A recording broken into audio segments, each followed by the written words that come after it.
Landlord tip today is something for all of you. We all want to get our place rented, especially when you're coming out of rehab. You want to get it rented as fast as you can, and you use the word pre-marketing or start showing it as soon as you can.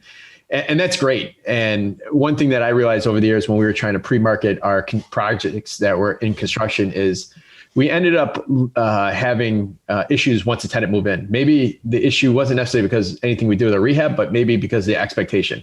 We've shown properties in the past that they saw the kitchen ripped out and they assumed that the bathroom was going to get updated too. So they go to get keys on the day to move in and they're like, well, the bathroom's still original. So making sure if you're trying to pre-market it, the expectations of what the final product will be, it's important to make sure that whoever's signing that lease is on the same page with you. And this gets even stickier when you have a realtor in between. So you might be the developer that's doing the rehab and you might have hired a realtor, or your partner maybe is handling leasing. And if that message isn't construed the right way of what the final product's going to look like, then that is another opportunity for miscommunication, that a tenant will just be let down by missed expectations. I dig it. Setting appropriate expectations, just good business sense in general.